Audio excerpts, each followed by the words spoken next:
పొద్దురిల్లు సీరియల్లో ఈ రోజు వచ్చే ట్విస్ట్ అయితే హైలైట్ అని చెప్పవచ్చు. అసలు ఆ ట్విస్ట్ ఏంటో చూసేద్దాం. మహాలక్ష్మి తన వదిన్ని కలుస్తుంది. మహాలక్ష్మి వాళ్ళ వదిన అయితే ఇలా అంటుంది, మీరు పెళ్లి చేసుకున్నది ఇష్టపడి కాదా అని షాక్ లో అయితే మహాలక్ష్మిని తన వదిన అయితే అడుగుతుంది. దానికి సమాధానంగా మహాలక్ష్మి అయితే ఇలా చెప్తుంది, చక్రికి నాకు జరిగింది బొమ్మర పెళ్లి అంతే, అది మనసులతో జరిగిన పెళ్లి కాదు, ఏదో పరిస్థితుల వల్ల అలా జరిగింది అని మహాలక్ష్మి అయితే తన వదినకి ఎంతో వివరిస్తుంది. నీ దృష్టిలో అది పెళ్లి కాకపోవచ్చు, కానీ చట్టం దృష్టిలో మీరిద్దరూ భార్యాభర్తలే, వీలైనంత త్వరగా విడాకులు తీసుకోండి అని మహాలక్ష్మికి తన వదిన అయితే సలహా ఇస్తుంది. మహాలక్ష్మి అయితే తన వదిన మాటలకి మహాలక్ష్మి చక్రి వద్దకి వచ్చి ఇలా అంటుంది, మనకి జరిగింది నిజమైన పెళ్లి కాదు కదా అని అడుగుతుంది.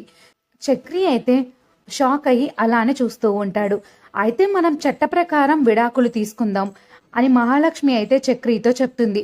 మహాలక్ష్మి మాటలకి చక్రి అయితే ఒక్కసారిగా షాక్ అయిపోతాడు. చక్రి నిజంగానే మహాలక్ష్మికి విడాకులు ఇవ్వడానికి ఒప్పుకుంటారా? వీళ్ళిద్దరి మధ్య ఉన్న బొమ్మల పెళ్లి బంధం నిజమైన ప్రేమగా మారుతుందా లేక ఇక్కడితోనే ముగుస్తుందా? ఈ ప్రశ్నలన్నిటికీ మీరేమనుకుంటున్నారో కింద కామెంట్ సెక్షన్లో తెలియజేయండి.